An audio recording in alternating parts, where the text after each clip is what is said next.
Hello guys, स्वागत है आपका the big player of the demon clan की एक न्यू वीडियो में। तो एपिसोड के शुरुआत में पास्ट का एक सीन दिखाया जाता है जहां पर सू लिविन अभी ड्रैगन स्केल आइलैंड में नहीं आया था।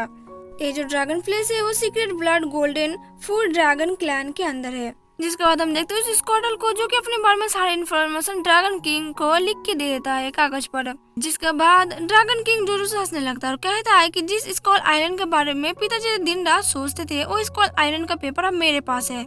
Dragon king golden floor dragon clan का 8 प्रिंस होता है। जिसके बाद वो बहुत ज्यादा खुश हो जाता है और स्क्वाडल से कहता है क्या तुम मेरा वेपन बनना पसंद करोगे। स्क्वाडल भी खुशी खुशी मान जाता है। नेक्स्ट में हम देखते हैं कुछ छोटे छोटे गॉबलिन होते हैं जो कि बहुत ही ज्यादा मेहनत से काम कर रहे होते हैं और यहाँ पर ड्रैगन किंग उन लोगों पर हुकूमत चला रहा होता है और उनको बहुत जोर से मार भी रहा होता है। जिसके बाद कोई कहता है कि बड़े भाई तुम फिर से इन लोगों के ऊपर गुस्सा हो गए, मैंने मना किया था इन लोगों के ऊपर गुस्सा करने के लिए। जिसके बाद हम देखते हैं कि वहाँ पर एक खूबसूरत सी लड़की आ जाती है जिसका नाम होता है जीनियंग और ये थर्ड प्रिंसेस होती है। थर्ड प्रिंसेस कहती है कि मैंने आपसे कहा था कि ये लोग भी हमारे फैमिली का मेंबर है, इनको हर्ट मत करो।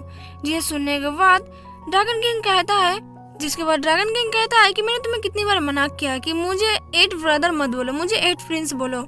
जिसके बाद इन दोनों के बारे में कहता है कि ये लोग कोई किसी काम के नहीं, ये लोग हमारे फैमिली का मेंबर नहीं हो सकते और ना ही कभी मेरे ग्रुप में आ सकते हैं। ये लोग निकम्मे हैं और मेरे कभी काम नहीं आएंगे लोग। इसके बाद ड्रैगन किंग वहाँ से जाने लगता है। प्रिंसेस कहती है कि तुम कहाँ जा रहे हो। ड्रैगन किंग कहता है कि अपना काम से काम रखो, इसे जानकर तुम्हें कोई फायदा नहीं होगा, मैं कहीं पर भी जाऊँ। वैसे भी तुम हमारे ड्रैगन क्लैन के रॉयल ब्लड नहीं हो तो तुम्हें अच्छा होगा कि तुम मेरे चीजों में नाक ना घुसाओ।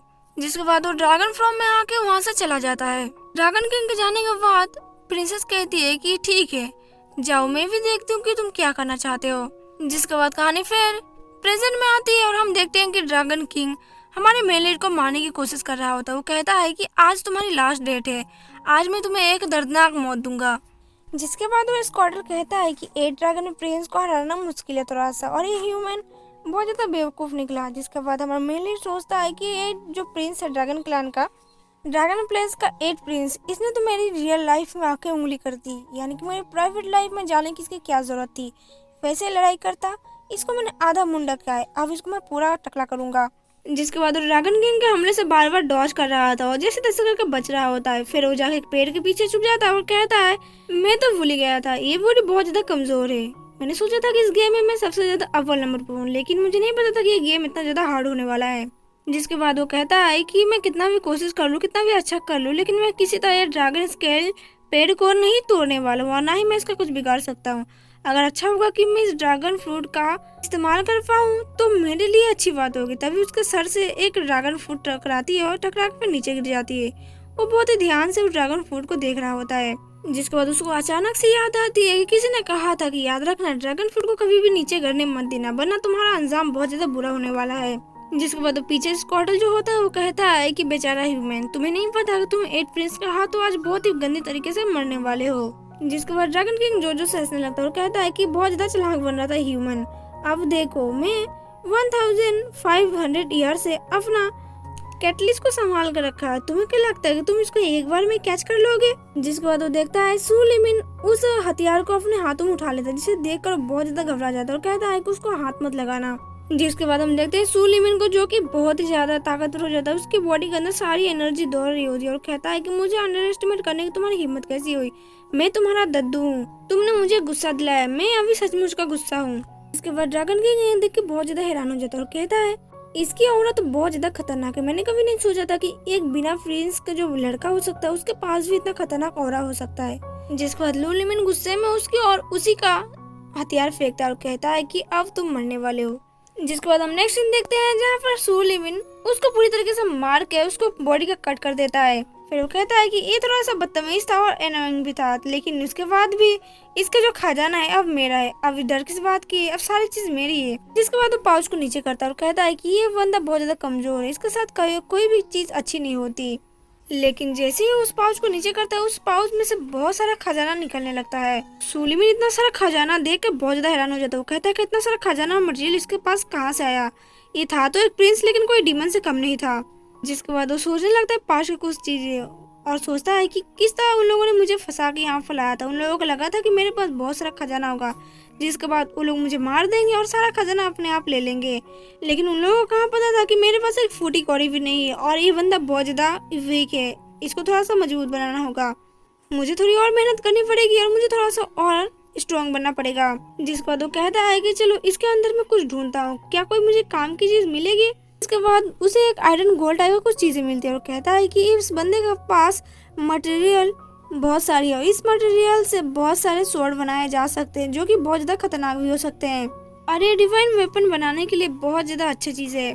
जिसके बाद हंस के कहने लगता है कि ये बंदा कितना ज्यादा पागल था, मुझे लगता था कि ये बंदा आया था मुझे अपने बहुत सारी कीमती चीजों को देने के लिए। जिसके बाद वो हैरान हो जाता है और कहता है कि इस बंदे ने ड्रैगन फ्लेम डीमन स्लेयर का इमॉर्टल स्वॉर्ड को बाय नहीं किया, इसके पास तो कुछ भी नहीं था। क्या मतलब है, मेरे पास मनी नहीं है और मैं कुछ भी यूज नहीं कर सकता। जिसके बाद वो सारी मटेरियल को एक जगह इकट्ठा करता है और कहता है कि ये सारी मटेरियल बहुत ज्यादा काम की, ये सारी मटेरियल को मिलाकर मैं माउंटेन में एनर्जी फॉर्मेशन बना सकता हूँ। जिसके बाद वो कहता है कि मुझे और 2 रिफाइन आर्टिफैक्ट की जरूरत पड़ेगी। फिर वहाँ से वो दौड़ते हुए चला जाता है। जिसके बाद वो एक डंजन में जाता है और कहता है कि यहाँ पर 2 और आर्टिफैक्ट मिल जाए तो फिर बात बन जाएगी। जिसके बाद हम नेक्स्ट में देखते हैं कि उसी मटेरियल का यूज करके वो स्वॉर्ड बनाने लगता है। जिसके बाद बहुत मेहनतों के बाद उसने फाइनली 2 चीज बना ली थी, एक होता है डीमन रिफाइंड पॉट और दूसरा होता है इनविजिबल स्वॉर्ड। वो कहता है कि दोनों जिनिस बनाना बहुत ज्यादा मुश्किल था लेकिन फाइनली मैंने बना ही लिया। जिसके बाद उसे बाहर की तरफ से एक आवाज आती है। वो कहता है कि जो बाहर की तरफ से आवाज आ रही है वो बहुत ज्यादा अजीब है, ऐसा लगता है कि फल माउंटेन की तरफ से आवाज आ रही है। फिर उसको एक बैम्बू स्पीड मिलता है, कहता है कि ये थोड़ा सा अजीब है, ये अच्छा है लेकिन इसको एक्सप्लोर करने में टाइम लगेगा थोड़ा सा। वो थोड़ा सा निराश हो जाता है और कहता है कि ये थोड़ा सा अनएक्सपेक्टेड था, मैंने इसको अभी सोचा नहीं था कि ऐसा होने वाला है। इसके बाद नेक्स्ट हम देखते हैं सुई की तरफ। वो कहते हैं कि फाइनली सू लिविन वापस आ रहा है, मैं कब से उसका इंतजार कर रही थी। पिछली बार हमने डबल कल्टीवेशन का इस्तेमाल किया था। ये लड़का मुझे बहुत ज्यादा अच्छा लगता है, पता नहीं मुझे और कितना घंटा इंतजार करना पड़ेगा उसका। जिसके बाद वो अपने पास्ट में चली आती है और सोचने लगती है किस तरह से एक फैटी मैन ने उससे शादी किया था और उसको खरीद लिया था क्योंकि वो बहुत ज्यादा घटिया इंसान था।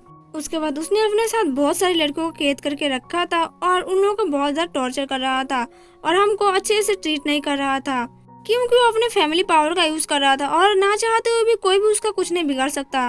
वो जैसा चाहता था वैसे हम लोगों को यूज करता था। उसके पास में बहुत सारी लड़कियां थी जो कि वो उनको फिजिकली अब्यूज भी करता था और ना चाहते हुए भी उनको ऐसा सहना पड़ता था क्योंकि वो बहुत ज्यादा एक अच्छे फैमिली से बिलोंग करता था। अच्छा फैमिली मतलब गुंडों वाली। जिसके कुछ दिन बाद एक ओल्ड मैन आया और हमको यहाँ पर रेस्क्यू कर ले गया। वो कहता है कि मैं तुम्हें यहाँ पर बचाने आया हूँ, अगर तुमको मेरे साथ चलना है तो तुम मेरे साथ जा सकती हो। लेकिन मुझे अब ऐसा लगता है कि मिस्टर सू अब मुझे फिर से छोड़ने वाले हैं, अगर ऐसा होगा तो फिर से मैं अब्यूज की जाऊंगी और फिर से हमें उसी इंसान के पास जाना पड़ेगा ना चाहते हुए भी। और ये चीज़ मैं बिल्कुल भी नहीं चाहती। मुझे बस शांति से रहना है, मुझे प्यार चाहिए, मुझे मिस्टर सू के साथ रहना है। और इसी के साथ हमारा एपिसोड यहीं पर एंड होता है। वीडियो पसंद आए तो प्लीज़ वीडियो को लाइक कर एंड चैनल को सब्सक्राइब जरूर कर दे।